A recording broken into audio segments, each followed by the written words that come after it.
Assalamualaikum warahmatullahi wabarakatuh. Perkenalkan, nama saya Muwati, NIM J1A1181071 dari konsentrasi K3 2018.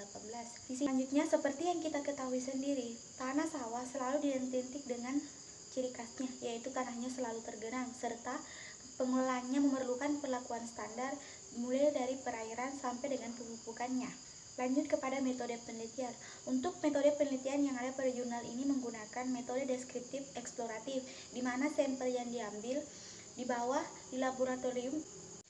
Baik, selanjutnya tahap-tahap penelitian. Yang pertama adalah pengambilan serta pengumpulan data di lapangan. Pengambilan data ini bertujuan untuk mengambil data-data yang ada di lapangan tempat di mana akan dijadikan sampel, baik berupa data sekunder seperti letak geografis, data curah hujan, maupun data pendukung lainnya. Tahap kedua yaitu tahap pembuatan peta kerja. Tahap ini dilakukan setelah melakukan pengamatan awal dengan membuat peta satuan lahan. Yang ketiga, pengambilan sampel tanah. Untuk pengambilan sampel tanah dilakukan berdasarkan yang ada pada peta kerja. Kemudian tanah yang diambil kurang lebih kedalamannya yaitu 0 sampai 30 cm. Tahap yang keempat yaitu analisis sifat-sifat tanah di laboratorium. Yang perlu dianalisis di sini berupa pH tanah atau derajat keasaman tanah, C organik, kapasitas tukar kation atau KTK, N total tanah, P total tanah, K total tanah, dan total mikroba tanah. Hasil dan pembahasan. Untuk kriteria penilaian kualitas tanah sawah dari segi sifat kimia tanah, yang pertama dari pH atau derajat keasaman. Pada sampel tanah sawah yang berasal di desa Sidera, Sidondo, Kaleke, dan Pantolongan tergolong kriteria kurang sehat karena memiliki nilai pH yang termasuk masam. Sedangkan untuk sampel tanah yang berasal dari di desa Wombo tergolong kriteria sehat karena memiliki pH netral atau pH sedang. Yang kedua, kapasitas tukar kation atau KTK. Berdasarkan penilaian kriteria kualitas tanah, jika dilihat dari segi kapasitas tukar kation atau KTK, menunjukkan bahwa semua sampel tanah sawah tergolong dalam kriteria tidak sehat karena memiliki nilai KTK yang tergolong kategori mulai dari sedang sampai dengan sangat rendah.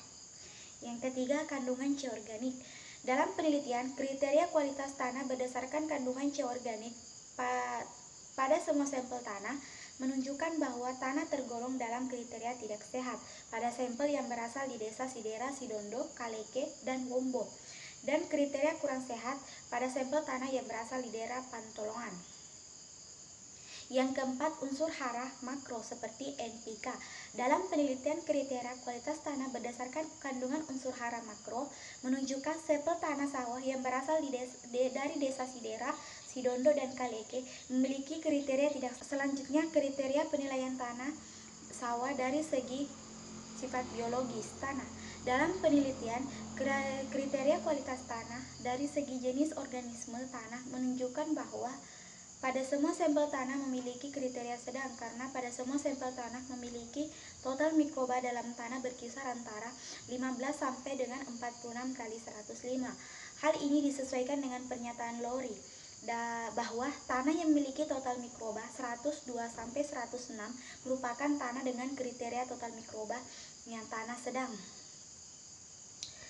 Kemudian hasil scoring kualitas tanah. Berdasarkan hasil scoring kualitas tanah yang disajikan dalam bentuk tabel pada jurnal, menunjukkan bahwa tanah sawah di Lembah Palu memiliki kualitas tanah dengan kriteria tidak sehat dan kurang sehat. Pada tabel di atas dapat pula dilihat bahwa pada desa Sidera, Sidondo, Kaleke memiliki hasil nilai scoring yaitu 0,8 dengan kriteria kurang sehat. Sedangkan pada desa Pantolongan, dan Wombo memiliki nilai scoring yang sama pula yaitu 1,6 dengan kriteria kurang sehat. Berdasarkan hasil penelitian tersebut dapat disimpulkan bahwa kualitas tanah sawah pada 5 lokasi berbeda di Lembah Palu memiliki kriteria tidak sehat dan kurang sehat. Kriteria tidak sehat dengan nilai scoring 0,8% terdapat pada sampel tanah yang berasal di desa Sidera, Sidondo, dan Kaleke. Sedangkan kriteria kurang sehat dengan nilai scoring 1,6% terdapat pada sampel tanah yang berasal dari desa Pantoloan dan Wombo.